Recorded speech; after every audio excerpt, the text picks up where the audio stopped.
Tal como lo cortés no quita lo valiente, así lo hilarante no quita lo profundo. Y dado que la vida es un juego, aquí comienza La espada de Damocles, la ficción más real que puedas concebir.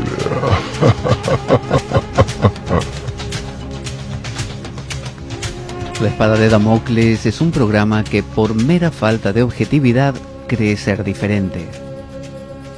Personajes mitológicos salidos de los más profundos avernos, leyendas escabrosas y sin sentido, curiosidades inquietantes e inútiles, historias antiguas malversadas por nuestra incapacidad de entendimiento, y cuentos carentes de profundo significado. También pretenderemos, sin el menor éxito, entender al ser humano en toda su dimensión. En suma, si quieres desperdiciar tu vida, aquí comienza La espada de Damocles, la ficción más real que puedas concebir.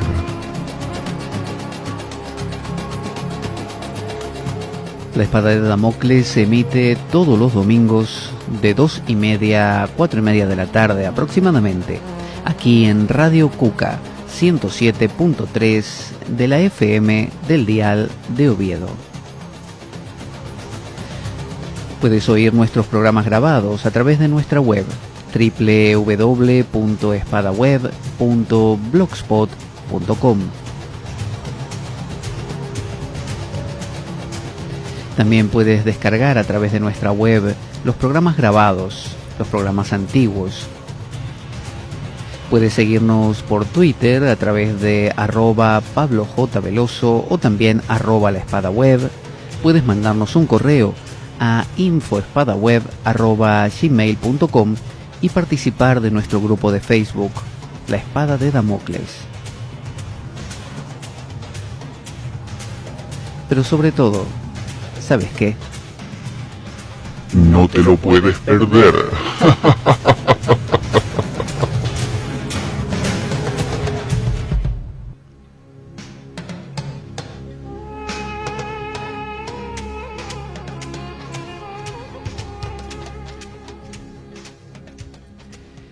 Buenas tardes a todos, aquí estamos en La Espada de Damocles, otro domingo más. Mi nombre es Pablo Veloso, quien siempre los acompaña en este programa, transitando temas de los más variados. A veces es muy difícil definir a este programa cuando la gente me pregunta, bueno, ¿y de qué es tu programa? ¿De qué lo haces?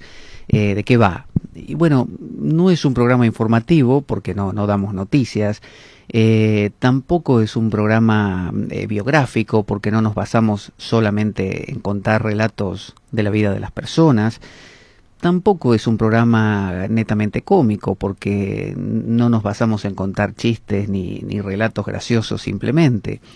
No es un programa psicológico o filosófico netamente también porque, o tampoco porque no es que seriamente, solemnemente nos ponemos a disgregar grandes problemáticas humanas.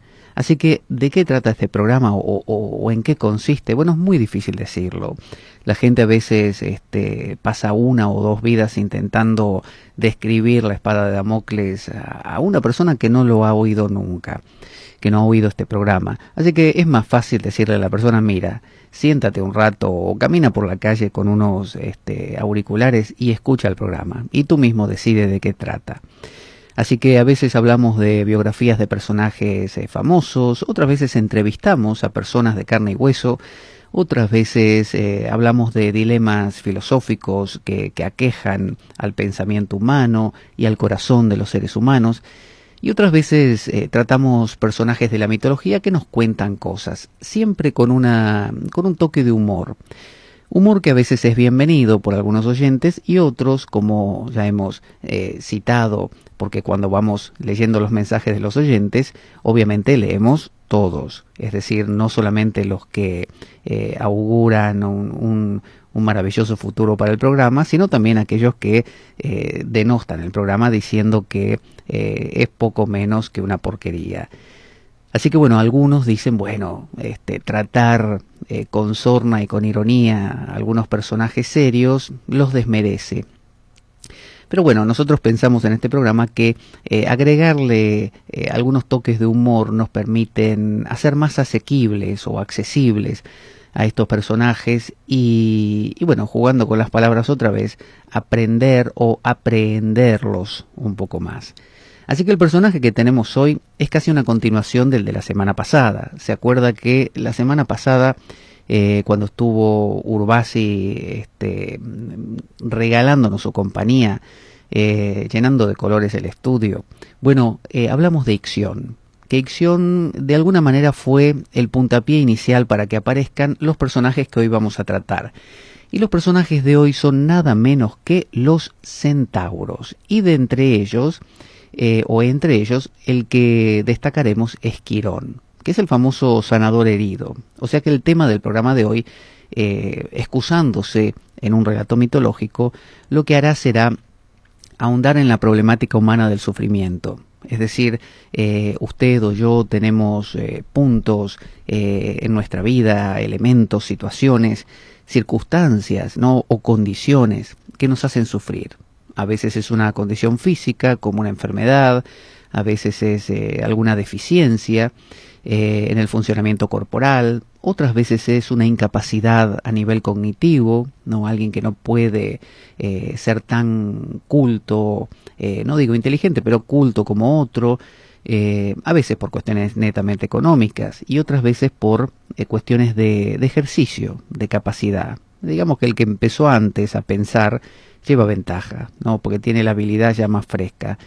Así que uno puede adolecer de muchas cosas. Y ese adolecer, bueno, duele. Y ese dolor, Quirón, el personaje de hoy, nos va a mostrar cómo lo transforma él, cómo lo procesa de una manera diferente, cómo casi lo utiliza como una especie de catapulta, ¿no? Hacia el conocimiento, hacia la sabiduría. Es decir, que transforma el dolor en un maestro. Así que ese es el personaje que vamos a ver hoy. Y vamos a entrar directamente en esta temática. Vamos a empezar conociendo qué son los centauros, ¿no? Porque alguien en su casa puede estar diciendo, ¿de qué va a hablar en la espada de Damocles? ¿De los en qué? ¿Centauros? Yo nunca escuché cosa tal. La verdad no tengo ni idea de lo que es un centauro. Me suena a que es algo que está sentado, pero nada más. Bueno, no.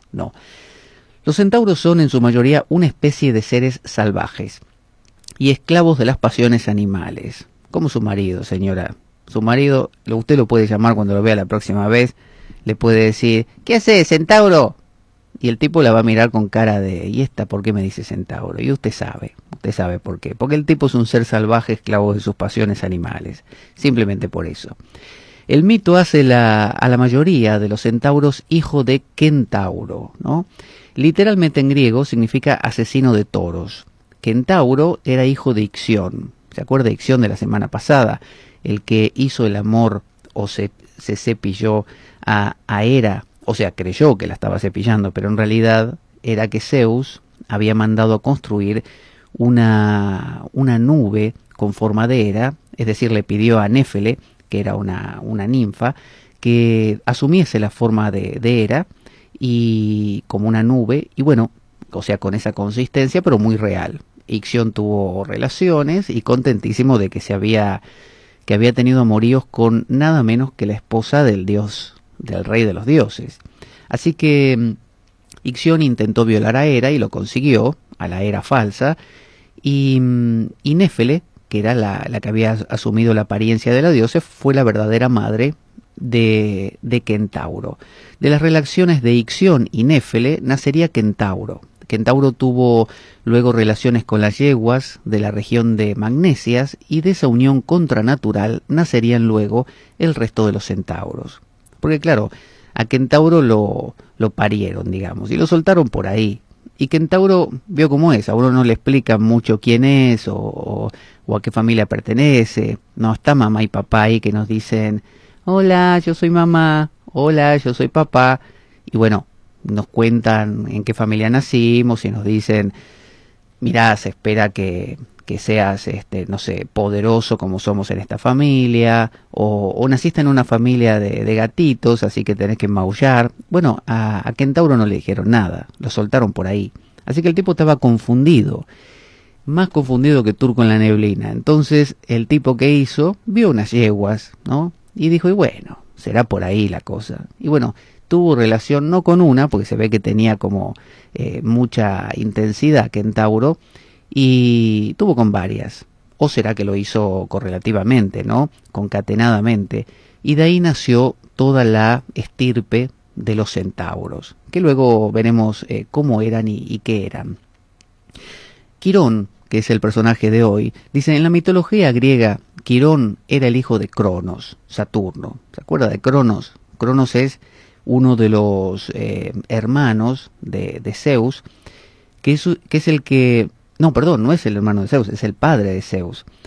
Cronos es aquel a quien Zeus justamente quitó de su puesto, de un puesto muy hegemónico y poderoso, porque Saturno o Cronos se iba comiendo a sus hijos, porque tenía miedo que le quiten el poder. Eso se ve en el cuadro de Goya, de Saturno devorando a sus hijos, es decir, Cronos, el rey del tiempo, se comía a sus hijos. Y bueno, finalmente fue derrotado por Zeus y fue exiliado. Pero mientras estaba en el poder, que era en este momento, Cronos presidía la Edad de Oro en Grecia, ¿no? O para los griegos. Entonces era súper poderoso. Y tenía su esposa, que era su hermana, que se llamaba Rea. Y que era media Rea también, ¿no? Y parece que Saturno vio una tal Filira, o Fílira, que era una ninfa del mar. Era la hija del dios Océano. Y Filira, dice, haciendo una referencia de quién es, enseñó a los hombres cómo hacer el papel. Y es considerado una deidad de la escritura. Además se le vinculaba a la fabricación de perfumes y a la medicina. O sea, era muy eficiente. Y para esquivar la mirada de su esposa Rea, Saturno se transformó en caballo para unirse a Filira. Es decir, Saturno dijo para sus adentros, si ando por ahí con mi aspecto de Saturno, Rea, que es mi esposa, enseguida se va a dar cuenta. Y va a venir a tirarme de las orejas y me va a hacer una de esas escenitas que me hace siempre. Así que, ¿qué puedo hacer para ir con esta Filira que está buenísima? A ver, ¿qué es eso que pasa por allá? Ah, un caballo. En eso me voy a convertir. Así que se convirtió Saturno en un caballo. Y se unió a Filira, que era lo último que se esperaba, Filira, que viniera un caballo y se le uniera, digamos. Pero no pudo evitar que su esposa se enterara. Vio cómo son las esposas, se enteran siempre, porque son más las mujeres más despiertas que nosotros. Y la pobre Filira tuvo que huir a una isla del mar Egeo para dar a luz a su hijo. En otras historias también dice que Cronos y Filira estaban de buen grado, o sea, de acuerdo mutuo, haciendo el amor, pero no como caballos, sino como personas. Y en eso aparece Rea. Y entonces Saturno se puso nervioso y le dice a Filira, Filira, rápido, convirtámonos los dos en caballos, ya. Y se convirtieron en caballos. Y claro, siguieron haciendo el amor como caballos. Así que lo que nació, obviamente, tenía forma de medio hombre y medio caballo. Entonces cuando Filira vio el ser que había engendrado, porque si usted se anda convirtiendo en cosas, después no se arrepienta. Si usted se convierte en caballo para tener relaciones, por ejemplo, y después le nace el pibe con medio cuerpo de caballo, tampoco se ande asustando y no puede reclamar. Usted se convirtió. ¿A quién le va a reclamar después? Entonces le pareció horrendo. Ella vio el niño que le había nacido y Filira dijo, ¡ay, qué cosa horrible esta que me ha nacido! La verdad que yo no sé de dónde sale tan feo, porque yo soy tan hermosa y Cronos, bueno, es el rey de los dioses, así que yo no sé, eso de mitad hombre, mitad caballo, qué cosa asquerosa. Entonces rogó a los dioses que la transformaran. Entonces ellos la convirtieron, ¿sabe qué? En un tilo, en un árbol de tilo. Porque el tema es así, si usted le dice a los dioses algo así como, dioses, por favor, convertidme en alguna cosa para huir de esta horrenda criatura. Claro, usted no especifica en qué. Y los dioses que están en el cielo dicen, ¿qué nos dijo? ¿Que la convirtamos en qué? No, no especificó nada. Ah, bueno, vamos a convertirla entonces en lo que nos guste a nosotros. ¿En qué la podemos convertir? Y no sé, ¿y si la convertimos en un árbol? Ah, eso estaría bien. En un árbol. ¿Y qué árbol? Y un tilo. Dale, en un tilo, hecho. Y ahí estaba Filira convertida en Tilo. Y Filira cuando se vio habrá dicho, ¿qué es esto? Yo me imaginaba que me iban a convertir, no sé, en una gacela, pero en un Tilo. Y desde arriba se escuchaba. Y bueno, no nos especificaste nada. No nos dijiste en qué.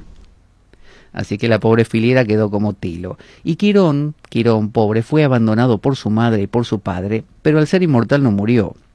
Era inmortal, era hijo de, sobre todo de Cronos, más allá de que las ninfas morían, cada cierto tiempo morían o les podían pasar cosas que las matasen. Pero los dioses no, los dioses eran inmortales. Y Cronos era inmortal, así que su hijo Quirón se convirtió en inmortal. Pero fue abandonado, así que parece que Quirón fue el primero de los centauros y que reinó sobre ellos a través de los siglos y como su sacerdote. O sea, de los centauros que no eran hijos suyos, sino que eran hijos de Kentauro con las yeguas de Magnesia. Y fue adoptado y protegido por Apolo, que le enseñó las artes, las creencias, la adivinación y la sabiduría que le haría elevarse por encima de su naturaleza animal.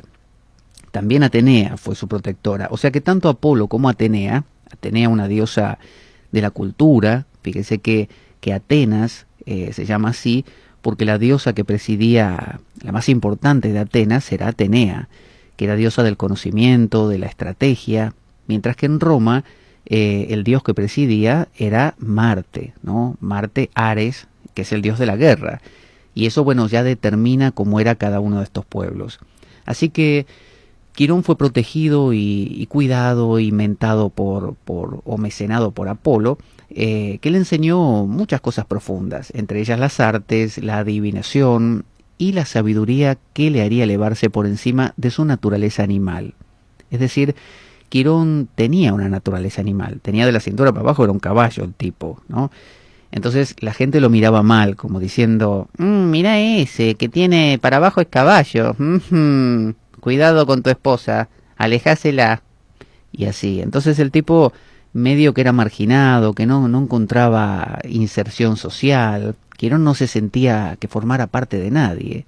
Entonces esto ya nos muestra un poco su inclinación, su perfil, que era un perfil, podríamos decir, antisocial.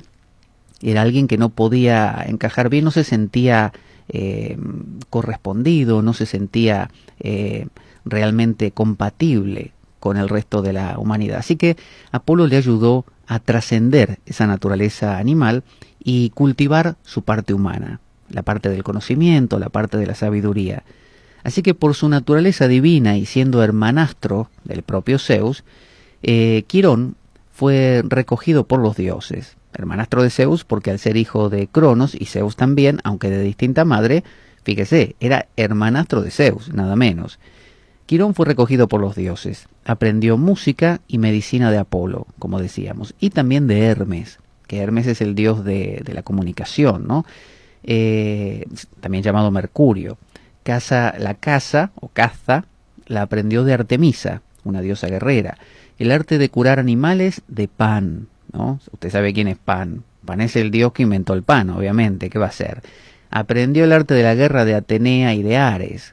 Y todo aprendió con avidez. El tipo, cosa que le enseñaban, cosa que aprendía. Nunca cuestionó las contradicciones de lo aprendido. Vio que algunos alumnos, cuando el profesor dice, por ejemplo, el río más ancho del mundo es el río La Plata. y el alumno dice, ¿por qué? ¿Por qué es el más ancho del mundo? ¿No hay otro que sea más ancho del mundo que ese? ¿Cómo sabe usted que es ese? Y si no es, y si se está equivocando, vio que alumnos hay así, discutidores, que uno puede decir la cosa más simple, por ejemplo, decir, La capital de Francia es París. ¿y cómo sabe usted que es París? ¿Y si no es ¿Y si la cambiaron? ¿Y si la cambiaron los últimos días y usted no se actualizó? ¿No lo pensó eso, Gente que discute por discutir. Es decir, que no viene al caso. En realidad vale más que usted se aprenda que es la capital de Francia y después investigue por su cuenta. Pero si usted discute constantemente no aprende. Bueno, esto es algo que Quirón no tenía, así que Quirón sí aprendía. Y se volvió un maestro. Fue un gran educador en música, arte, casa con Z, moral, medicina y cirugía. Y para algunos fue también el primer veterinario, ¿cómo no? O sea, ¿quién mejor que él? Usted va, por ejemplo, a llevarle el perro, su mascota que tiene gripe, se la va a llevar a un veterinario que de la cintura para abajo es un tipo. No, usted se lo lleva a un veterinario que de la cintura para abajo es un animal. Aunque después tenga que decir, el veterinario al que llevé mi perro es medio animal, ¿eh? ¿Qué quiere que te diga? Es decir, sí, era medio animal, pero a su vez tenía esa congruencia, esa especie de consustanciación con el animal, porque claro, al ser medio animal, tenía una conexión pero súper profunda, captaba enseguida lo que a su perro le pasaba. Quirón era sabio y fue un gran maestro y se retiró al monte Pelión. El monte Pelión era un monte donde la gente iba, como su nombre lo indica, a darse hostias, básicamente, ¿no? A darse puñetazos. Usted le caía mal el vecino y le decía, escúchame, Roberto, te reto a duelo, y sacaba los guantes y le daba un guantazo, para este domingo a las 3 de la tarde en el Monte Pelión. ¿Aceptás? Por supuesto que acepto, decía el Roberto. Y usted iba al Monte Pelión y se daban a las trompadas, ¿no? A los puñetazos. Usted iba al Monte Pelión, por ejemplo, un domingo, que era un día donde la gente no trabajaba, y justamente para ese día solían concertar los duelos, y mucha gente iba a ver nada más, como quien va a ver boxeo, por ejemplo. Usted se sentaba ahí, se llevaba para tomar algo con su familia, y enfocaban, digamos, el frente de visión de toda la familia hacia la pelea que a usted le interesara. Entonces decían, a ver, Martita, apuntemos para allá que está peleando el Roberto con el Víctor, que esa es la pelea que me interesa a mí. Y así. Y se divertía toda la tarde con eso. Dice, Quirón conocía las virtudes curativas de las plantas. Cerca del Monte Pelión crece la planta llamada centaurea. Mire qué oportuno. Cuyas virtudes curativas le hicieron panaques o panacea o remedio universal. Es también el padre de la cirugía. Usted se lastimaba lo que fuera y venía Quirón con el bisturí en la mano y le reparaba cualquier cosa. Usted dice, Quirón. Sí. Vengo para que me corrijas acá la nariz, que la tengo un poco, viste, un poco grande, la gente se ríe y me dice narigón y todo eso. No te haga problema. Séntate ahí. ¿En esta silla? Sí, claro. Bueno, ¿y qué hago? Bueno, más nada. Séntate ahí y chiflá. Cántate una canción mientras yo te corto. ¿Pero no vas a esterilizar el bisturí? ¿Esterilizar? ¿Qué es eso? No, este es el bisturí que usé para cortar la comida hace un ratito. Comimos un asado con los demás centauros. Pero no te preocupes, no pasa nada. Hasta ahora no se me murió ninguno. Y así era Quirón. Pero bueno, le salían bien las operaciones.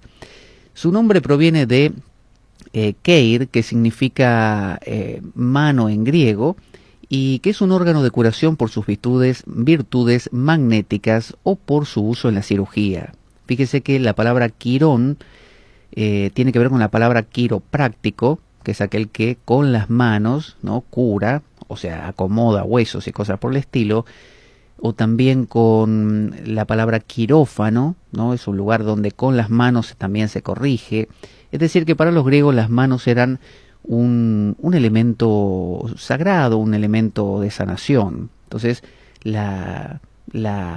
bueno, el origen de estas cosas tiene que ver en el nombre del mismo Quirón. A Quirón le fueron encomendados muchos héroes para que los adiestrara en la caza con Z. La música, que también enseñaba con un instrumento llamado quitara, que es el precursor de lo que hoy conocemos como guitarra. Usted siempre se preguntó, ¿y la guitarra que usamos, de dónde salió? ¿Quién la inventó?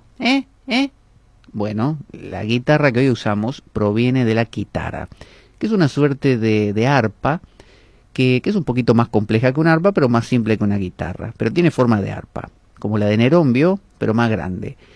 Y bueno, eso tocaba Quirón y con eso le enseñaba a sus alumnos. Quirón enseñó primero, dice así, Quirón enseñó primero de los jóvenes dioses y después de los más grandes héroes de la antigüedad.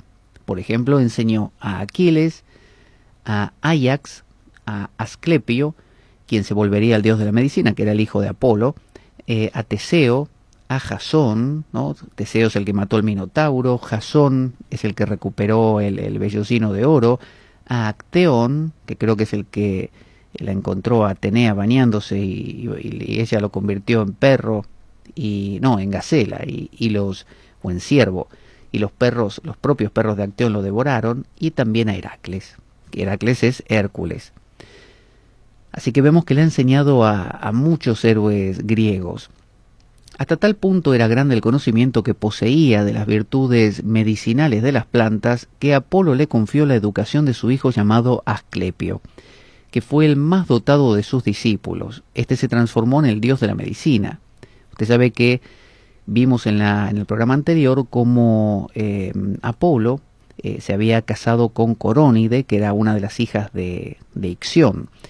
Y bueno, Corónide parece que empezó a notar que ella envejecía y Apolo no, porque Apolo era un dios, y se empezó a preocupar.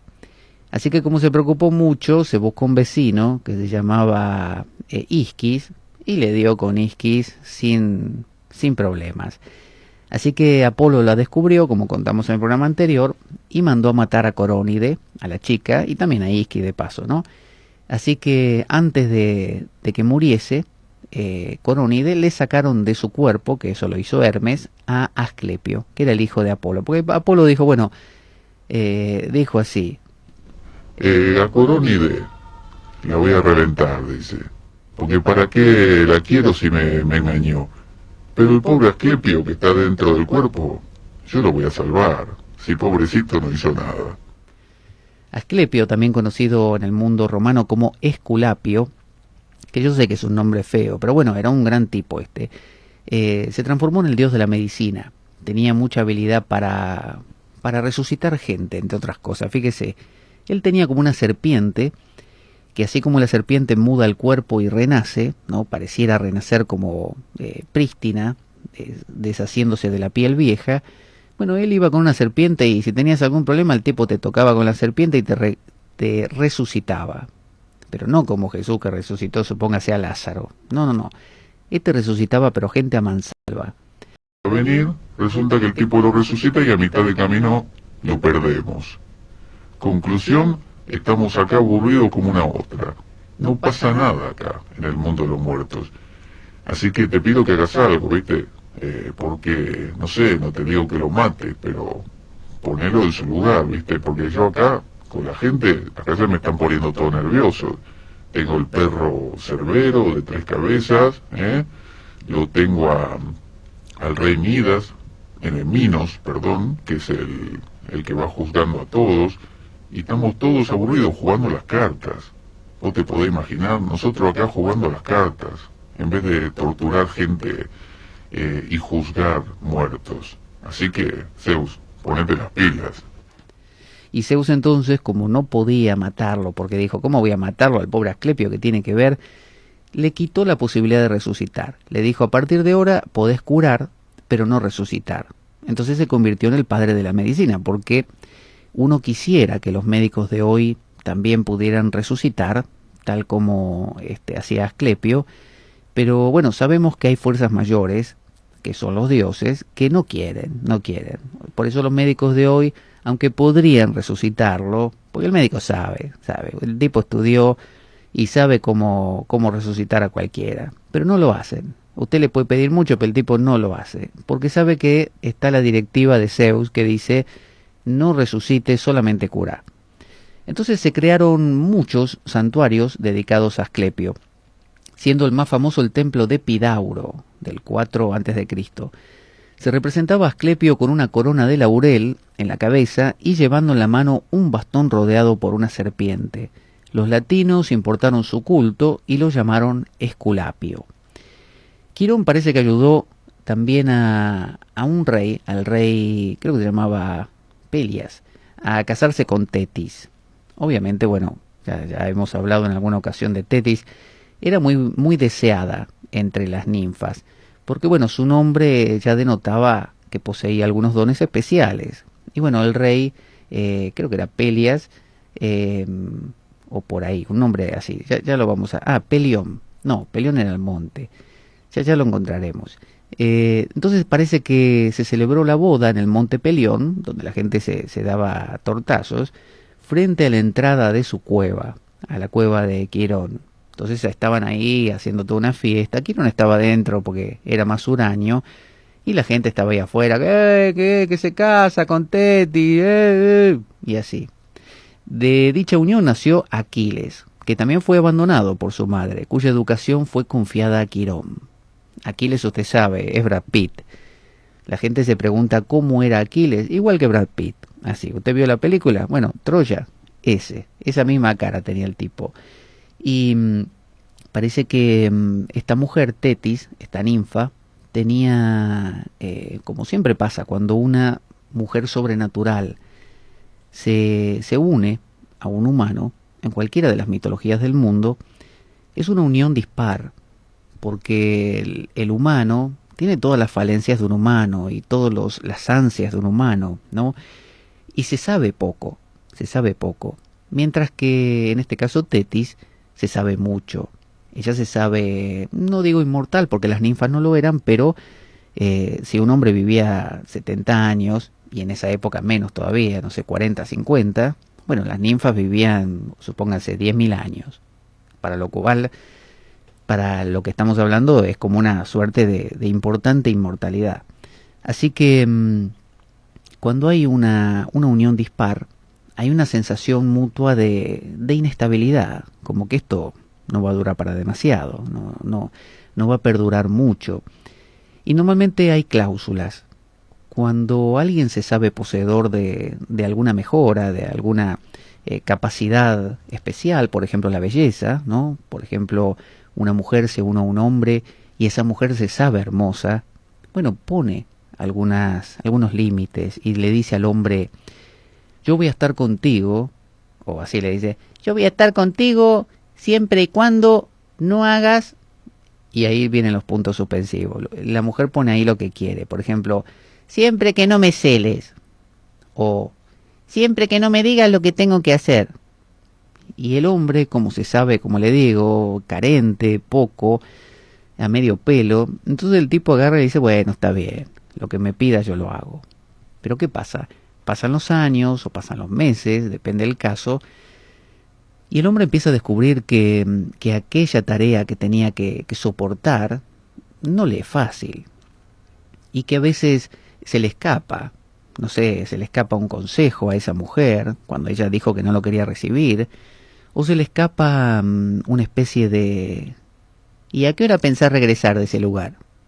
Es decir, él había dicho no te voy a celar, pero bueno, se le escapa un preguntar porque él se sabe carente y se sabe completamente incapaz de retener a alguien de tal talante, ¿no? De tal capacidad. Esas son las relaciones que no son equitativas. Es decir, si los dos son hermosos, o los dos son ricos, o los dos son inteligentes, bueno, no pasa eso. Pero cuando uno de los dos es muy inteligente y el otro no, o muy culto y el otro no, o cuando uno es muy hermoso o hermosa y el otro no, o cuando uno es de una familia de la clase más alta y el otro es pobre, o es muy rico simplemente porque juntó dinero y el otro no, bueno, ahí hay una inestabilidad. O cuando uno de los dos, por ejemplo, tiene un puesto profesional muy destacado, ¿no? Muy desenvuelto, y el otro no. Entonces, bueno, en todas estas situaciones se da ese problema. ¿Y cómo se resuelve? Y bueno, uno de los dos intenta aguantar todo lo posible. Entonces este rey, supongamos Pelias, que ahora no me acuerdo el nombre, que era el padre de Aquiles, tuvo que soportar de Tetis, por ejemplo, una cláusula, que era que Tetis iba a hacer lo que quería con sus hijos. Así le dijo. Y si algún día, dijo Tetis, algún día me contradices, algún día te opones a lo que quiero hacer, me voy. Entonces el tipo le dijo que sí, ¿qué va a hacer? Dijo, bueno, es Tetis, ¿no? Ya con su nombre impone. Así que voy a soportar todo lo que me digan con tal de que no se vaya. Entonces, ¿qué hacía Tetis? Cada hijo que tenía, durante el día lo untaba con ambrosía, ¿no? Con este néctar de los dioses que da la inmortalidad. Y durante la noche lo quemaba en el hogar de la casa, o al revés, durante la noche lo untaba y durante el día lo quemaba, eso no me acuerdo, y con el fin de hacerlo inmortal, porque ella quería que fuera inmortal. Le molestaba mucho tener hijos con este rey y que se convirtieran en hijos mortales, ¿no? Ella quería preservar esa diferencia que ella tenía. Es decir, si en una pareja uno es rico, bueno, quiere que su hijo sea rico también, que no se parezca al otro, porque el otro, la pareja, es pobre.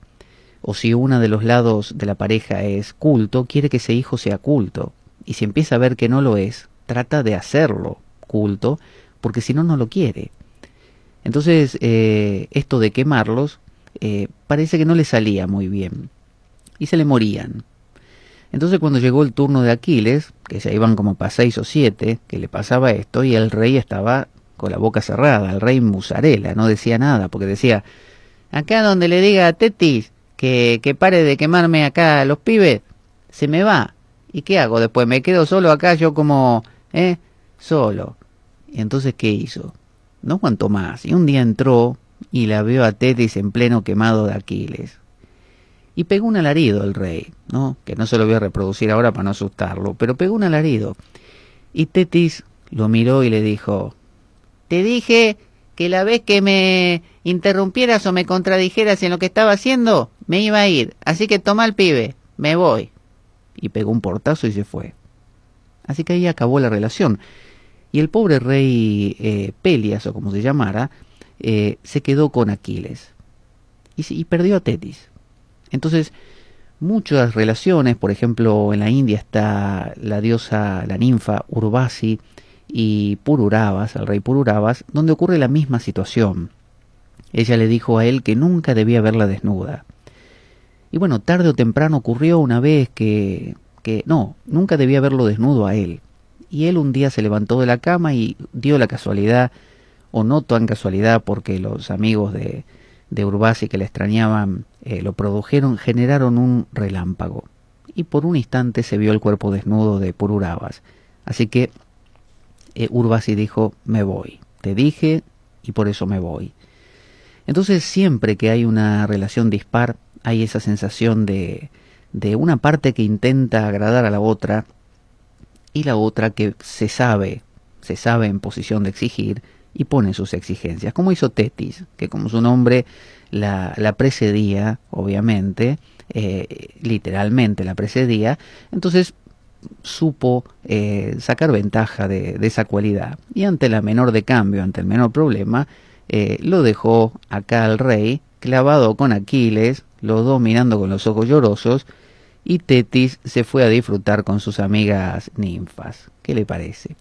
Vamos a escuchar una canción, así meditamos y reflexionamos sobre lo que hemos escuchado hasta ahora, y seguiremos al regreso hablando de Quirón y sus aventuras y desventuras. Vamos a escuchar Un ángel para la soledad, una canción de Los Redonditos de Ricota en una versión reggae. A ver qué le parece. Y cuando volvamos, más La espada de Damocles.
Estábamos escuchando de Los Redonditos de Ricota en una versión reggae. Estábamos escuchando Ángel de mi soledad.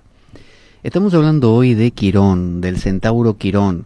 Y habíamos visto antes del corte cómo Aquiles, el famoso Aquiles, representado por Brad Pitt en la película Troya, fue abandonado por su madre, Tetis, que por ser descubierta y reprendida por su marido, el padre de Aquiles, por estar quemando a sus hijos, desapareció y lo dejó a Aquiles sin madre.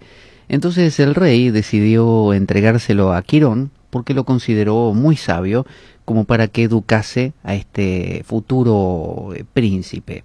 Entonces el centauro Quirón le enseñó varias artes, entre otras también la medicina, pero sobre todo le inspiró un gran valor y le hizo adquirir mucha fuerza haciéndole comer entrañas de animales salvajes. Fíjese, a que no lo sabía eso, que uno se puede volver fuerte solo comiendo entrañas de animales salvajes.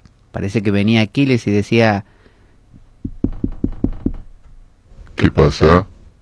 Quirón, Sí, Aquiles, ¿qué te pasa? tengo hambre, ¿cuándo está la comida? Ya la estoy preparando. Ay, qué bueno, ¿y qué hay hoy de comida? Entrañas de animales salvajes. ¿Pero eso no es lo que comimos ayer? Sí, ¿Y otra vez? todos los días vamos a comer esto, querido Aquiles. Vos te tenés que volver fuerte. Y acá, comiendo tonterías no se fortalece uno. Uno se fortalece solamente comiendo entrañas de animales salvajes. Ayer comimos entrañas de jabalí, hoy nos toca entraña de león y mañana comeremos entrañas de rinoceronte. ¿Qué te parece? Y me parece una porquería, yo quisiera comer algo más rico. Bueno, lo siento. Comete las entrañas de animales salvajes o te voy a dar una hostia. Así que Aquiles aprendió a comer para el desayuno, para el almuerzo, para la merienda y para la cena, entraña de animales salvajes. Aquiles heredó de su padre una espada que Quirón le había ofrecido como regalo de bodas. En su ruta para la guerra de Troya, hirió con ella al rey Télefo, que como todos sabemos es el que inventó el teléfono, por eso se llama Télefo. Lo que pasa que bueno, no se le había ocurrido el final, que bueno, Graham Bell se le ocurrió ponerle teléfono, pero bueno, este hombre lo descubrió, o lo inventó, el rey Télefo. Pasaron 8 años y la herida no se curaba, o sea, ¿cómo es? Ya perdí, Aquiles lastimó sin desearlo al rey Télefo, pero la herida de esta arma especial parece que no permitía la cicatrización. Y pasaron 8 años y el tipo, el Télefo, sufría como un desgraciado. Y llamaba por teléfono todos los días a Aquiles y decía: sí, llamo para ver si puedo hablar con Aquiles. No, en este momento no está. ¿Quiere dejarle un mensaje? Sí, que tengo una herida que me hizo hace 8 años y que no se me cura. A ver si puede venir por acá y ayudarme un poco. Bueno, no se preocupe, apenas lo vea yo se lo digo. Hasta luego. Hasta luego. Consultado de nuevo por Télefo, no por teléfono sino por Télefo, el oráculo le dijo que su herida solo sanaría si era curada por el mismo que la había causado. El oráculo le dijo: Querido Télefo, la herida que tienes solamente se curará cuando aquel que te la haya hecho te la repare. No sé si me entendés.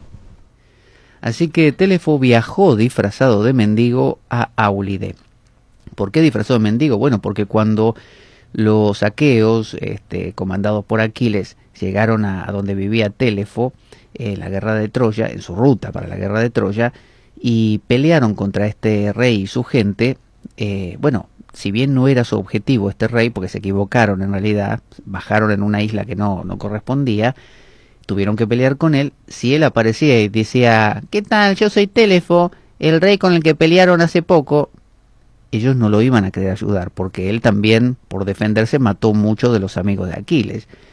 Entonces fue disfrazado de mendigo, tal como hizo también mucho más adelante Ulises.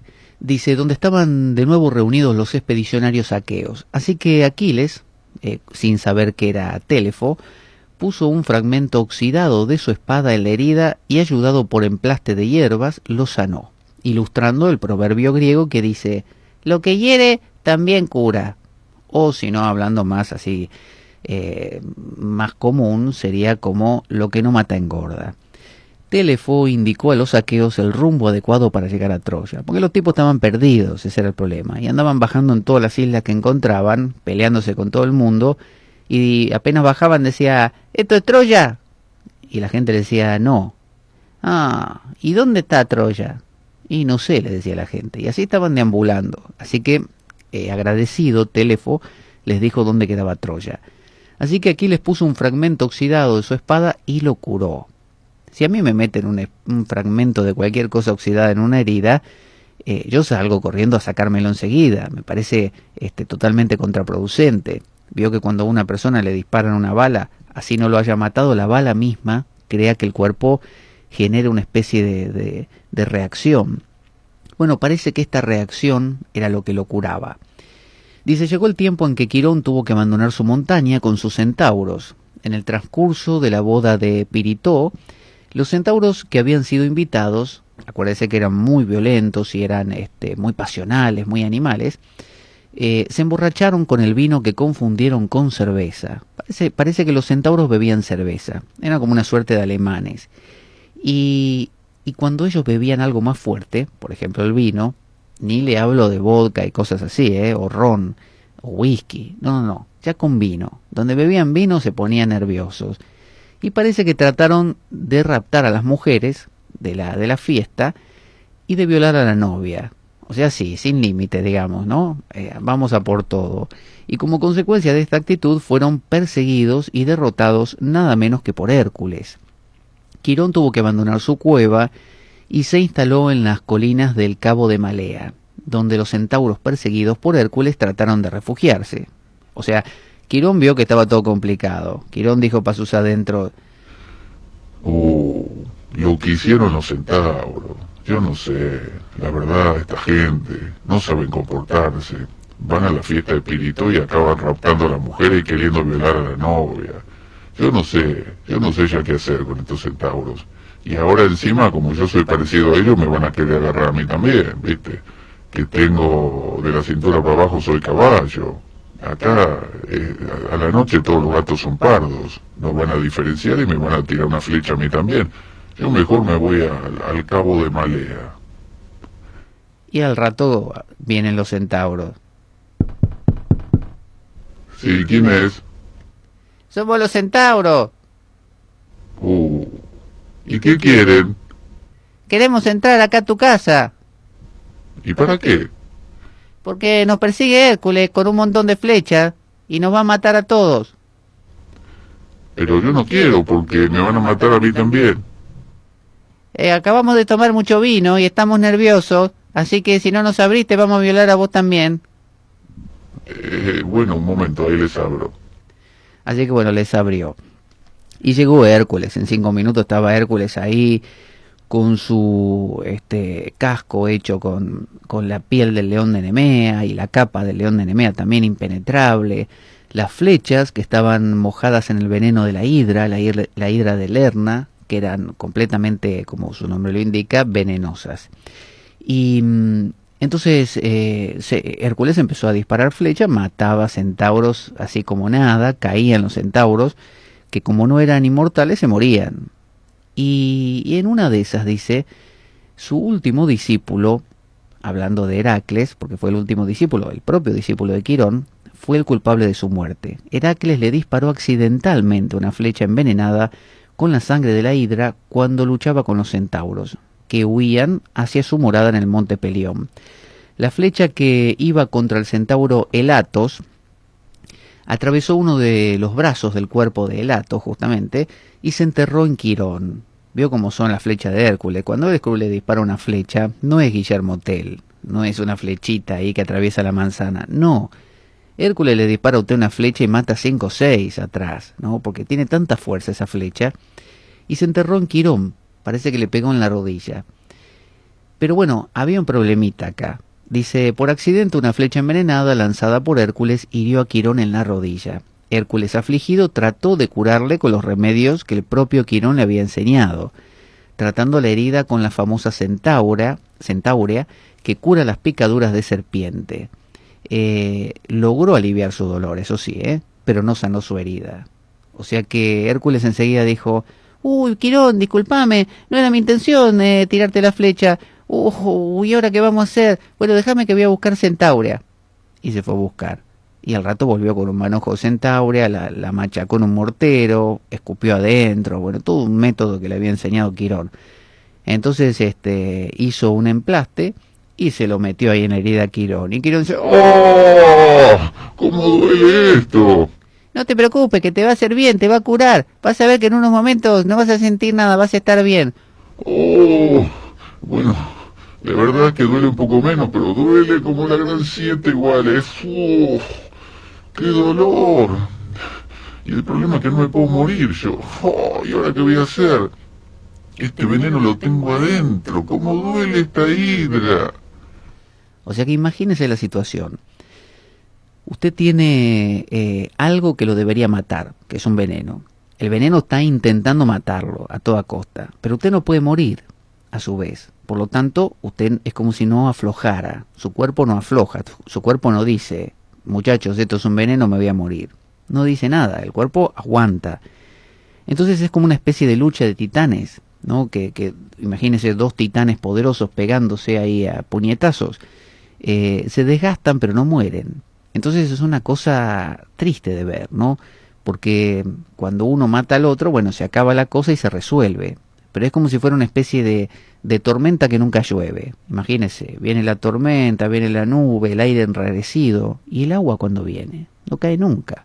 Entonces es una cosa, es como si usted le tocaran en música un acorde de séptima. Y le tocan el acorde de séptima y usted dice, bueno, ¿y cuándo viene el acorde mayor? Para resolver la cuestión. No viene nunca. Se dice que había un músico, no sé si era el mismo Mozart, que su esposa, para despertarlo por las mañanas cuando no se quería levantar, empezaba a tocar una pieza musical de él mismo, compuesta por él, y cuando llegaba a un acorde de estos, de séptima, un acorde disonante, que crean una sensación de tensión, que pide un acorde de resolución, se quedaba ella en ese acorde, no resolvía la canción. Entonces parece que el músico se ponía tan nervioso que se tenía que levantar a terminarla él, y así se despertaba. Entonces, a veces pasa en la vida que algunas situaciones que nos ocurren son muy fuertes, nos golpean muy fuerte, pero no nos matan. No nos matan porque somos fuertes también. Es decir, tenemos la capacidad de soportar un embate tal. Pero sin embargo, parece que fuéramos omnipotentes, pero nos hace mella. No nos mata, pero nos hace mella. Entonces lo sobrellevamos, ¿no? Es como alguien que, no sé, a otro una fiebre fuerte lo mató y a uno no lo mató. Pero claro, esa fiebre igual trastocó mucho del funcionamiento de nuestro cuerpo.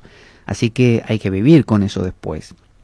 Entonces, dice, pasaron los años y Hércules intercedió ante Zeus para obtener la gracia de Prometeo, que estaba encadenado en el monte Cáucaso por haber robado el fuego divino para entregarlo a los hombres, que esto lo hemos hablado en algún programa. Como hijo inmortal, Quirón no podía morir y estuvo condenado a dolores horribles por efecto del veneno. Su dolor era constante, pero lejos de lamentarse o resentirse, él lo que hizo fue estudiar el dolor y las formas de superarlo.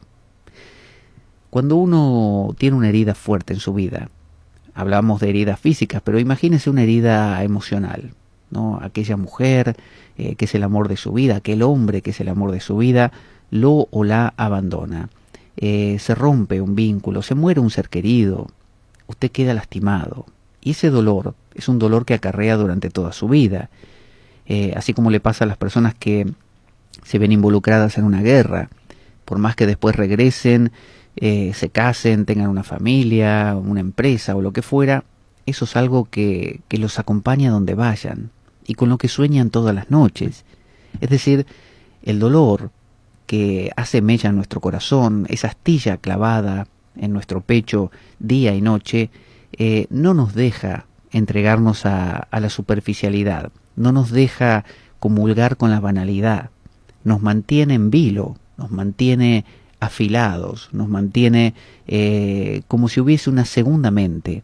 Es decir, uno puede reír, uno puede llorar, uno puede, no sé, preocuparse, uno puede miles de cosas, pero en el fondo está eso, como una especie de nota que discurre por detrás, ¿no? Quirón podía, no sé, seguir enseñando música con la guitarra, podía seguir haciendo un montón de cosas, ¿no? Instruyendo a los príncipes griegos, pero tenía clavada, o tenía el veneno de la hidra ahí contenido en su pierna, que le causaba un dolor constante. Y ese dolor no le dejaba distraerse. Entonces Quirón, en lugar de amargarse y simplemente ponerse cada vez más huraño, lo que hizo fue aprender de ese dolor. ¿Y cómo se aprende del dolor? Bueno, el dolor es un despertador. Usted vio que cuando una persona está muy alcoholizada se le da un café muy amargo, para que ese café sea como una suerte de bofetada que lo despierte y le permita bajar a tierra, le permita como ser más realista y menos idealista. Supongamos que el que está alcoholizado sería como un idealista, alguien que está volando en su mundo de fantasía. Bueno, el amargor de la vida nos despierta. Entonces, así como en los tangos, son relatos, la mayoría, de desengaños, de pérdidas, ¿no? de quiebras, ¿no? Emocionales y físicas. Entonces, cuando a uno le pasan cosas fuertes, ya sea la herida que puede acontecer a lo largo de nuestra vida, de perder un ser querido, de perder un trabajo, una profesión, de tener una enfermedad que nos imposibilite para aquello que veníamos haciendo con tanto placer, cualquier cosa que nos cree un dolor, a veces son cosas que son crónicas, que nos acompañan desde la infancia, alguien que ha tenido, no sé, como Stephen Hawking, una enfermedad degenerativa desde pequeño y vive con eso, vive con una cuadriplegia, vive con una hemiplegia, vive con dificultades cognitivas o motrices, o a veces dificultades emocionales, como la persona que tiene depresión, que tiene fobias, que tiene, no sé, cualquier patología psicológica. Bueno, uno a la vez puede aprender de eso, porque lo que hace esa herida es restar superficialidad, como decíamos, impedirnos dejarnos encantar, así como Ulises, cuando le dijo a sus navegantes que se taponaran los oídos para no escuchar a las sirenas y no dejarse tentar por ellas. Bueno, de la misma manera, estos dolores que nos acompañan, a veces por largos años y a veces por el resto de la vida, nos impiden dejarnos encantar por muchas cosas. Cuando usted está mal, cuando usted sufre, cuando usted ha tenido una pérdida, intente ver una película a ver si puede. Usted no se va a concentrar en la película, porque el dolor es recurrente, el dolor lo reclama, el dolor le dice, aquí estoy y necesito que me prestes atención. Entonces usted en otra ocasión hubiera mirado, digamos, otrora hubiera mirado la película y se hubiera, no sé, muerto de risa con una comedia. Ahora no se puede reír ni de un chiste, no lo comprende, porque no se puede consustanciar con eso, no se puede entregar a eso, porque el dolor lo retiene. El dolor le dice, aquí estoy, ¿no? Lo reclama. Usted no puede amar, porque cuando va a amar se acuerda todavía de esta herida, la siente, la tiene ahí, y la herida no lo deja. O sea, toda actividad donde uno podría entregarse, perderse, desaparecer. Es decir, cuando uno se deja encantar por el peligro, por el amor, por la pasión, por el arte, ¿no? por el placer en general, uno lo que está haciendo, como tantas veces dijimos en este programa, es desaparecer. Si yo ahora estoy haciendo este programa y me da placer hacerlo, durante un rato no hay Pablo. Ahí la dinámica del programa. Y eso me da un placer muy grande. El placer de que no hay un Pablo o una conciencia de Pablo y de sus falencias y de sus dificultades y de sus cosas. No hay. Ahora hay el placer de estar disuelto, ¿no? Todo placer es un disolverse. Para que haya placer tiene que haber ausencia de individuo. Entonces, toda entrega a una película, a un libro, a una conversación, al amor, es una suerte de soltarse. Y eso es placentero. Cuando hay un dolor, es una especie de imposibilidad de soltarse. Quirón y cualquier persona que tenga una herida no puede entregarse, porque la herida lo reclama. Intente usted, le vuelvo a repetir, ahora con una cosa física, con un dolor de muelas, ¿no? Ver una película, leer un libro, charlar con alguien, disfrutar de una puesta de sol, usted no va a poder, porque el dolor le está diciendo no, ven conmigo, nada de entregarte ahí, ven conmigo. Y el dolor es un despertador. Imagina usted que pone el despertador para despertarse por la mañana, pero no lo apaga, y suena, y suena, y suena, y suena, y suena todo el día. No lo deja entregarse a nada porque lo está llamando, lo está reclamando todo el tiempo. Entonces el dolor se vuelve algo tortuoso, porque cuando el dolor ocurre durante tiempos cortos, periodos cortos, está muy bien porque lo recupera, no lo quita de aquellas cosas en que usted se haya entregado, le permite tomar una autoconciencia mayor de uno mismo, le permite cuestionarse cosas, replantearse cosas, porque fíjese que usted no se replantea nunca nada cuando está bien. Si yo estoy en pleno amor, enamoramiento, jamás me voy a plantear cambiar. Si yo estoy, no sé, entregado a una lectura de un libro o viendo una película, no hay nadie ahí para cambiar, porque yo estoy disuelto en la película.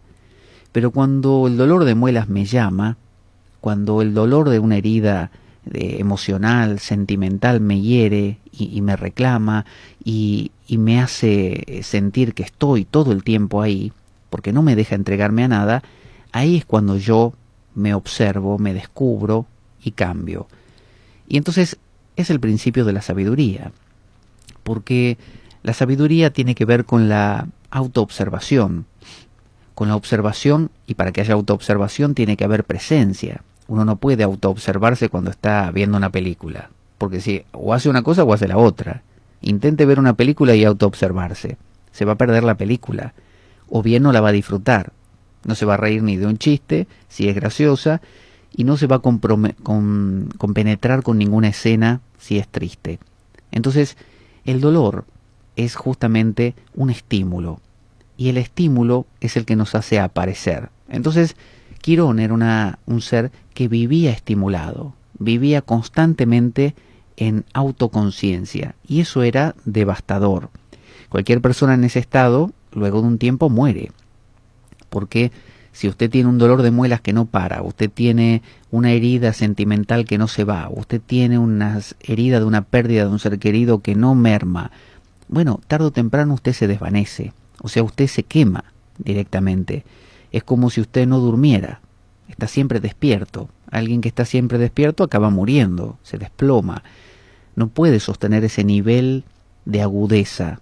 La agudeza se puede sostener cuando usted la intercala con momentos de dispersión, con momentos de descanso, con momentos de ocio, con momentos de superficialidad. Pero si usted es siempre serio, siempre todo es importante, siempre todo es trascendente, siempre todo es solemne, bueno, usted está en un estado como el de Quirón, que es como estar a tope.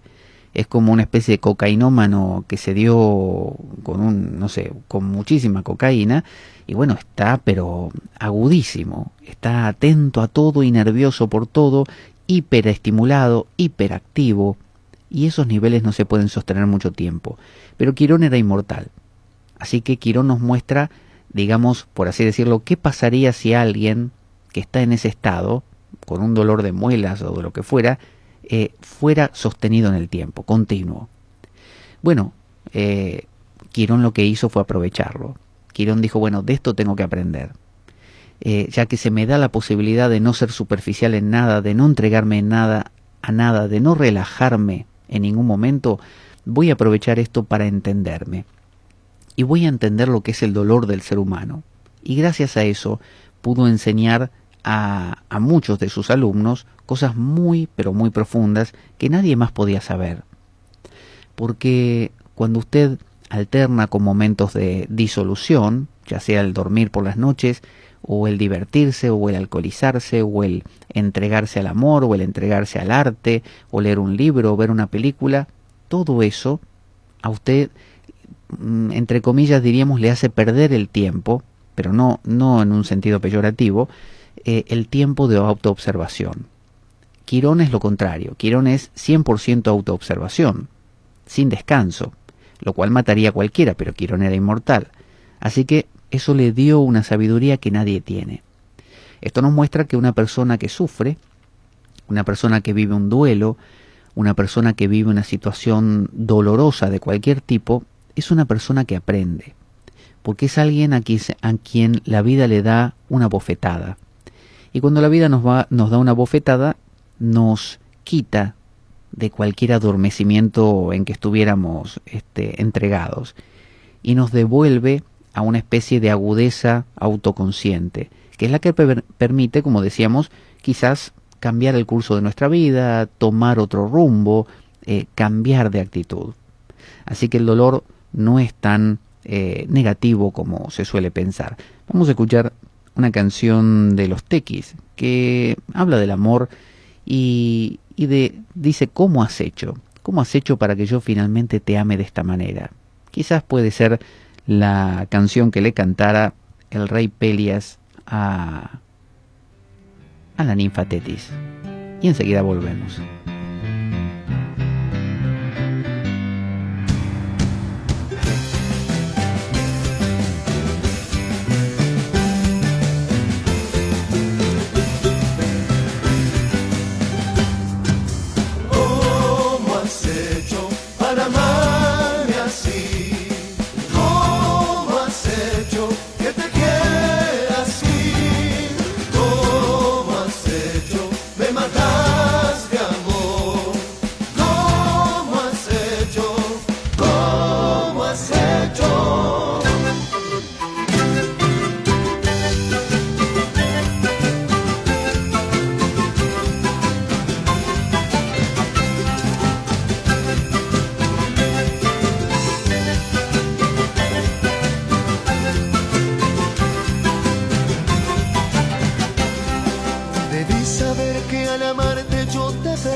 Saber que tu mundo ya no era el mío y tan lejano aquel día en que me decías ya no soy niña, no juegues con sentimientos.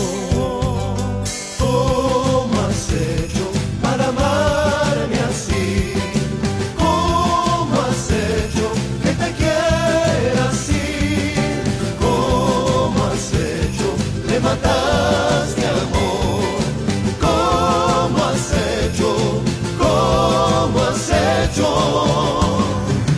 Al saberte ajena a mis sentimientos, deseo preguntarte qué has hecho en mí.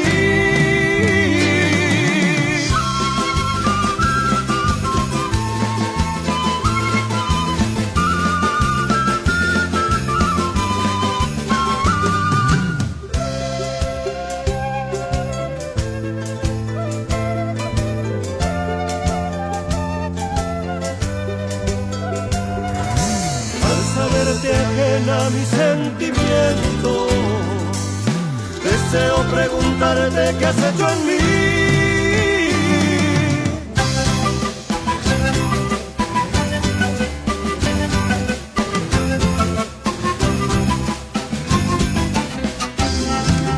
¿Cómo has hecho para amarme así? ¿Cómo has hecho que te quiera así?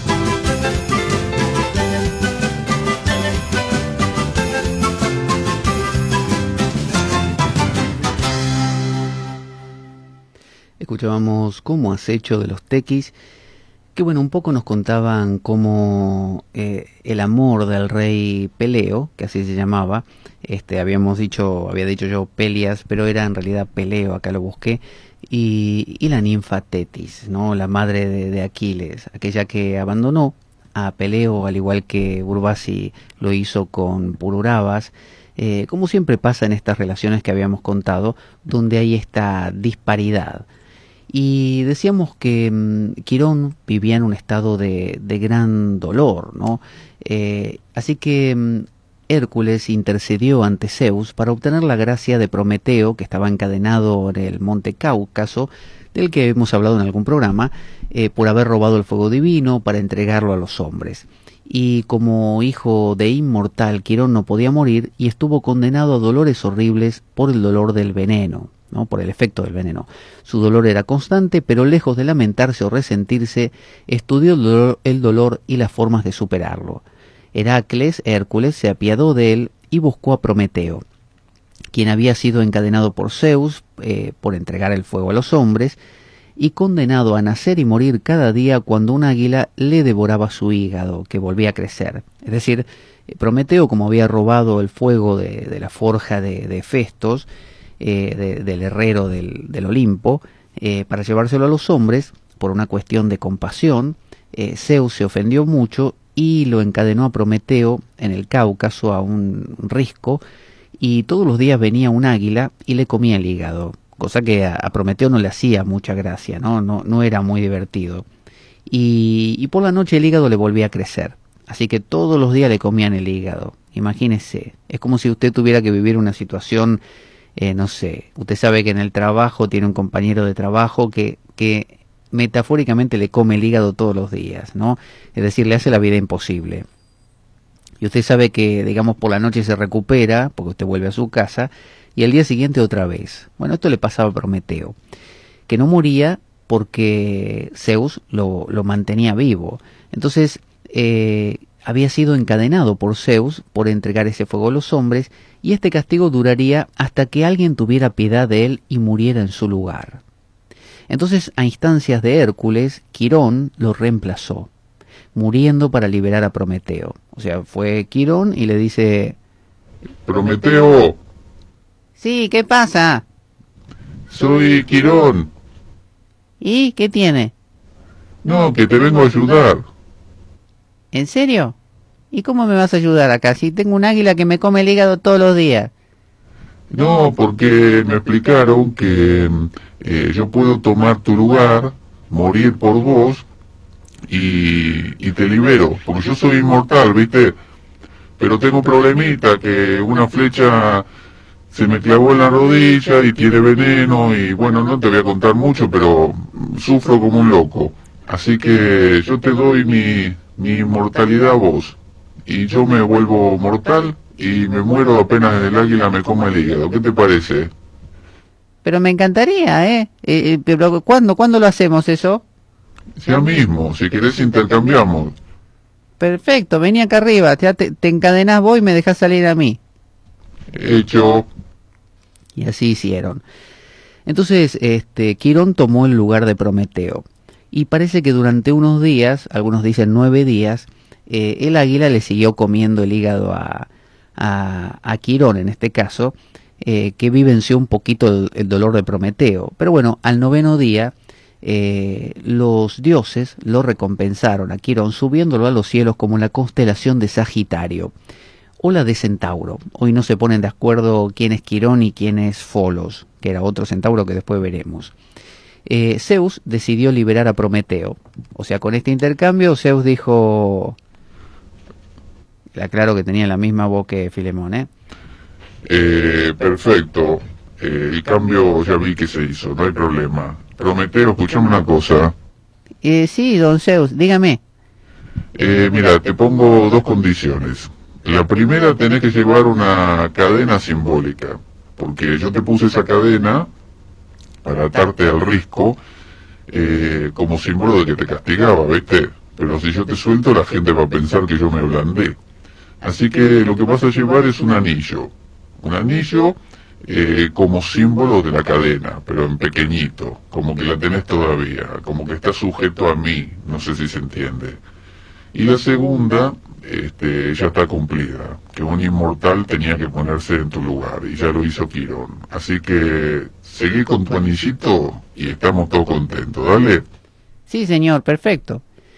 El anillo que se puso Prometeo no es más que el anillo de bodas que usa usted en su mano, y su marido también. Es decir, ¿qué significa ese anillo? Bueno, ese anillo es el recordatorio de que usted tiene una sujeción. Ese anillo, imagínelo más grande, sería un grillete.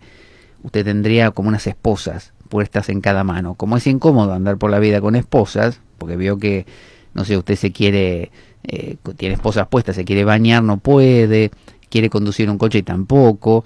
Entonces se optó por un método sencillo, un anillo que recordara que usted está tan sujeto como si tuviera unas esposas a su pareja, por eso se llama esposa o esposo, y bueno, de esa manera todos seguimos la tradición de Prometeo y seguimos con nuestro anillo simbolizando la sujeción. Al igual que la corbata, ¿vio? Que la corbata es un símbolo de una horca, básicamente. O sea, usted se pone una corbata y simboliza que usted está en el patíbulo, más o menos. Entonces Quirón fue liberado por Zeus. Hércules recordó a Zeus que Quirón quería ceder su inmortalidad desde que padecía una herida incurable. Entonces Quirón pudo acabar su vida en la tierra, murió, agradeciendo por poder resolver el problema de Prometeo y de paso el suyo propio. Quirón fue liberado por Zeus, que después de 9 días lo transformó en la constelación del Centauro, proyectándolo al cielo. Siempre los héroes griegos y los dioses muchas veces solían tener una especie de inmortalización en alguna constelación. Eso pasó con los dioscuros Castor y Pólux, pasó con muchos animales míticos. Entonces Quirón también tenía un lado femenino, fíjese. La primera mujer que tiene relación con Quirón, ¿quién es? Su madre Filira, ¿se acuerda? Que se convirtió en yegua para poder escapar, algunos dicen del propio Cronos, otros dicen de Rea, la esposa y hermana a la vez de Cronos, al igual que también le recuerdo que Zeus, su esposa, que se llamaba Hera, además de llamarse Hera, era su hermana. Bueno, también una ninfa de Océano y Tetis, de la que Cronos, su padre, se enamoró y quiso seducir. Pero ella, para escaparse, se convirtió en yegua y a su vez Cronos se convirtió en caballo para poder unirse con ella. Esa fue la historia que hablamos hace un rato. Así que esta es la primera mujer en la vida de Quirón. Otra versión dice que solo Cronos se convirtió en caballo, y bueno, y todo lo que hemos contado. Eso no lo vamos a contar de nuevo. Vemos pues en este primer personaje femenino que Quirón, que es una ninfa. La referencia sobre el aspecto instintivo y libre de la naturaleza, que es el puesto en juego en el trabajo quironiano. Como Quirón es un arquetipo, es el arquetipo del sufrimiento, también incluye, al incluir a esta mujer, a Filira, a su madre, que era una ninfa, incluye lo que eran las ninfas. Las ninfas eran sacerdotisas que servían en los templos de la diosa y eran vírgenes libres en su contacto con los hombres. Eran maestras en las artes sexuales, pero no estaban ligadas a ningún compromiso en sus relaciones amorosas y ejercían una función oracular y sanadora. Las ninfas estaban en contacto con los espíritus de la naturaleza y se dejaban llevar por su lado instintivo. De ahí viene la palabra ninfómana, que usamos para designar a mujeres con un gran instinto sexual, ¿no? Quizás uno se ha cruzado alguna vez con alguna de estas mujeres que se dejan llevar por su lado instintivo y se dedican a las artes sexuales sin tapujos. Bueno, eso era la madre de Quirón. Por lo tanto, Quirón tenía en sus tuétanos, en su sangre, fluyendo el espíritu de una ninfa.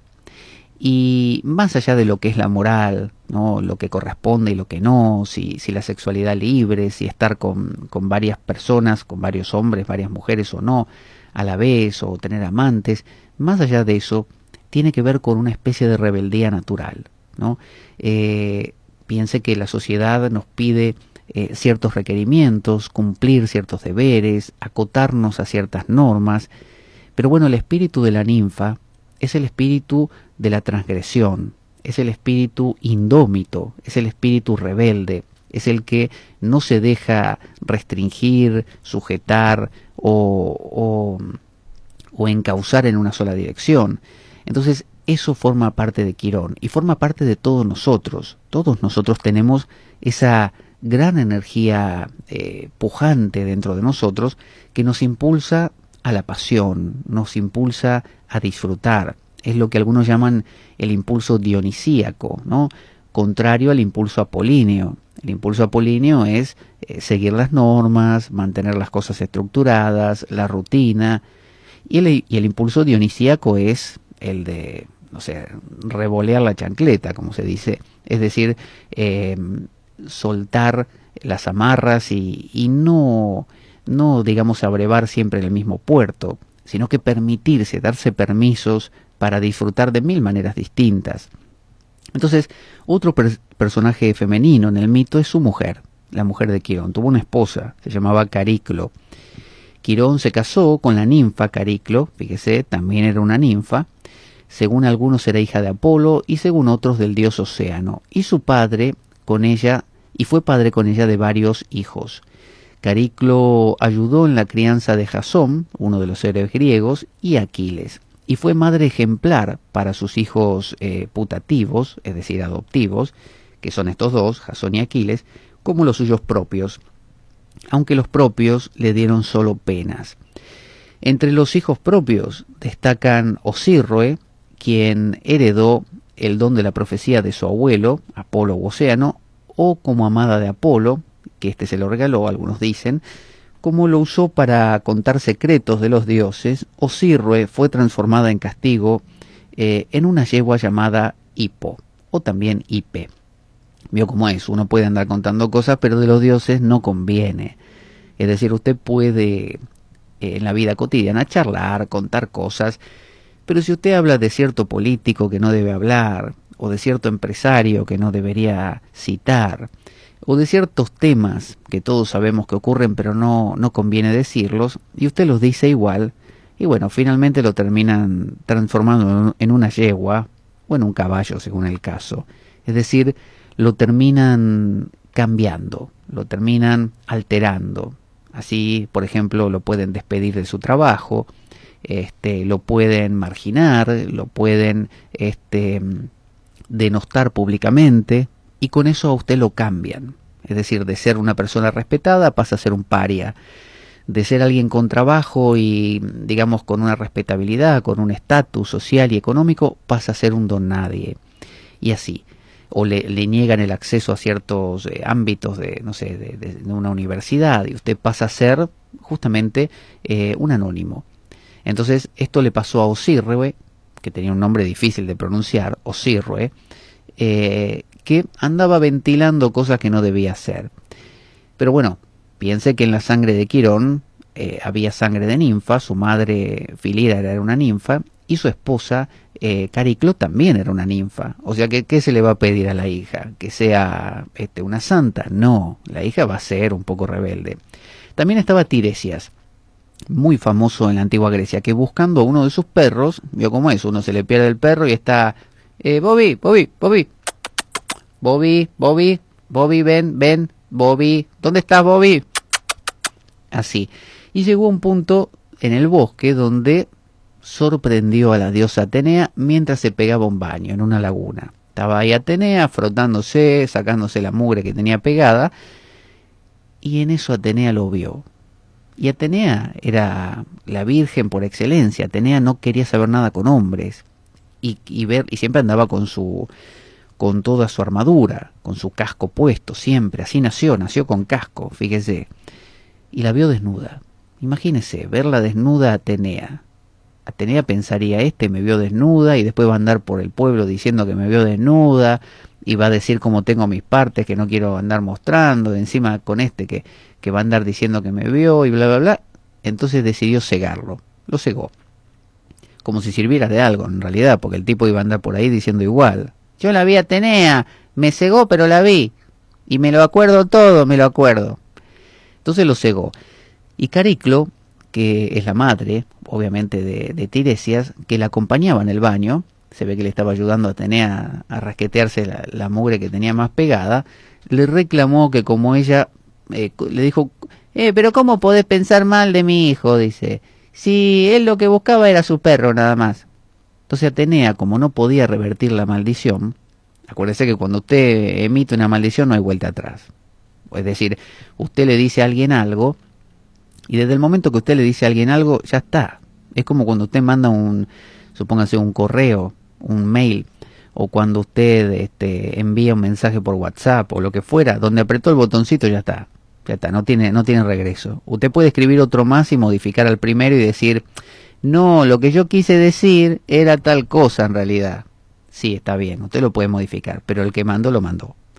Entonces Atenea ya había dicho su maldición, que justamente maldecir quiere decir el mal, ¿no? Entonces le mandó algo como, que te quede ciego, que te quede.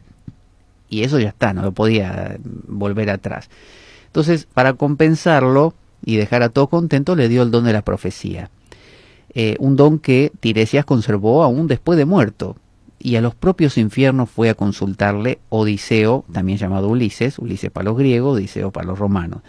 Y el propio Dante, en su Divina Comedia, hace que el personaje principal conozca, acompañado por Virgilio o aconsejado por Virgilio, que conozca a Tiresias, y bueno, que le haga unas preguntas también, que era un gran sabio.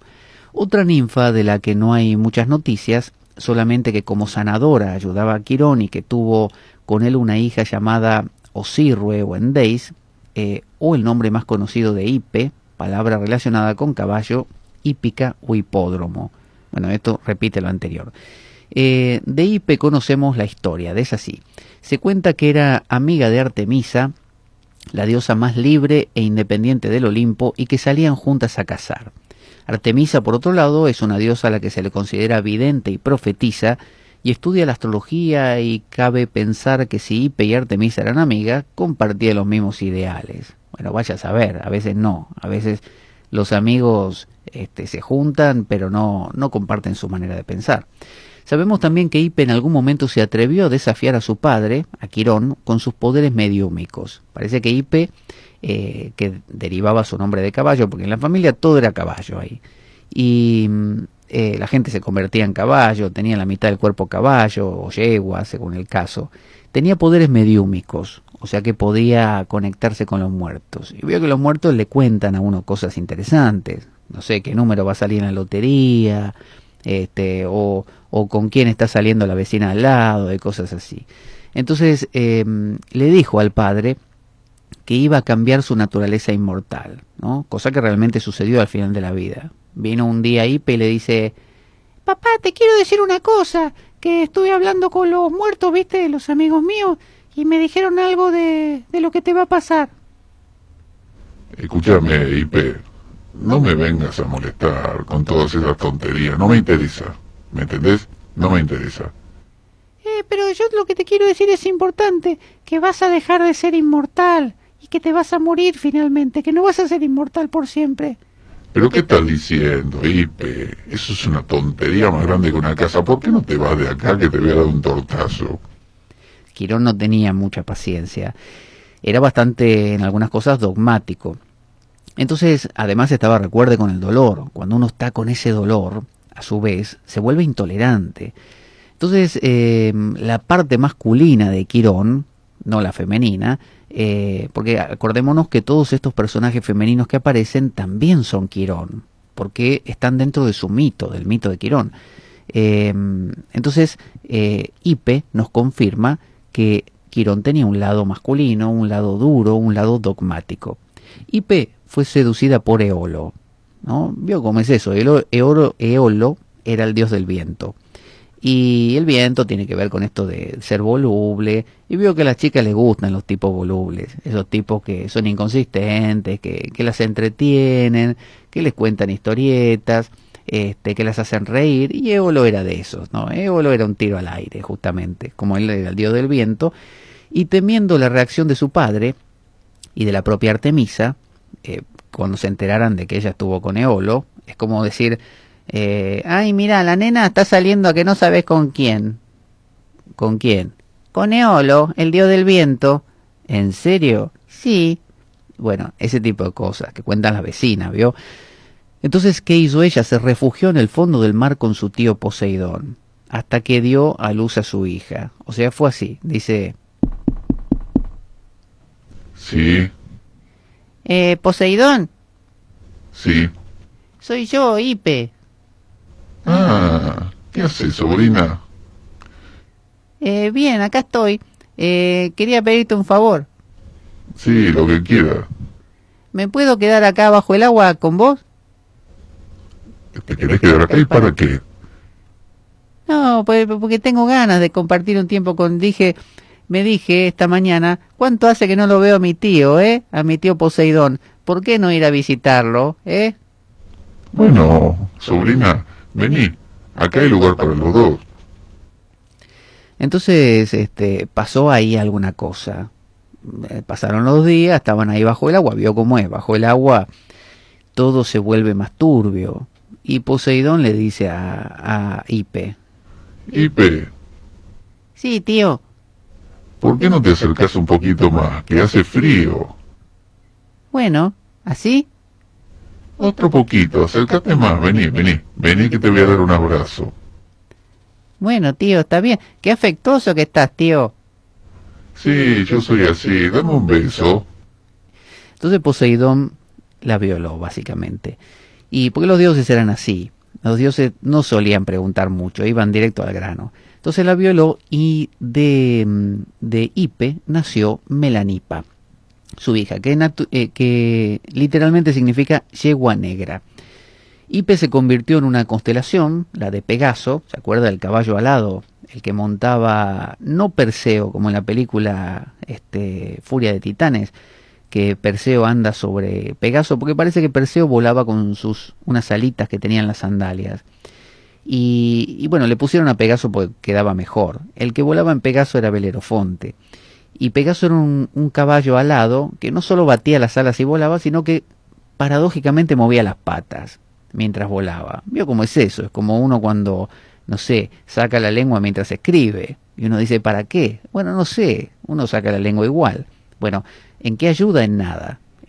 Ahí Pegaso, todo el mundo desde abajo le grita, Pegaso, no mueva las patas, ¿para qué las querés mover si ya está volando? Y Pegaso dice, ¿Y qué le voy a hacer? Si así aprendí, me quedó grabado. Cada vez que muevo las alas se me mueve la pata, se me mueven. y así.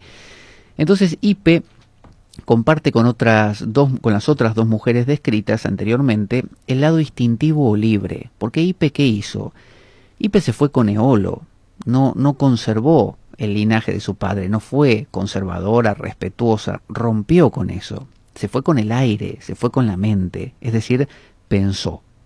Ipe decidió pensar por sí misma. Eso es lo que es Eolo.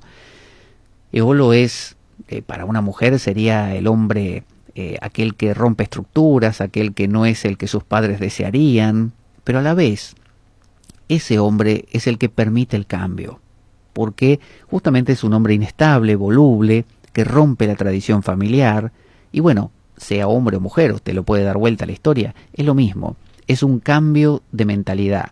Entregarse a Eolo es animarse a pensar cosas nuevas. Y bueno, claro, pueden pasar cosas como que sus padres, o sea, lo que venía ocurriendo en su vida, no lo acepte. Entonces, si usted a partir de hoy empieza a escuchar la espada de Damocles, su cabeza cambia y empiezan a aparecer nuevos pensamientos que difícilmente encajen con los anteriores, es decir, con todo lo que usted venía haciendo. Entonces, ¿qué hace? Bueno, se tiene que esconder. ¿Y dónde se esconde? Se esconde en el fondo del mar, se esconde con Poseidón, se esconde en el inconsciente, se va hacia adentro de usted, se va hacia lo más profundo, donde están los traumas, donde están las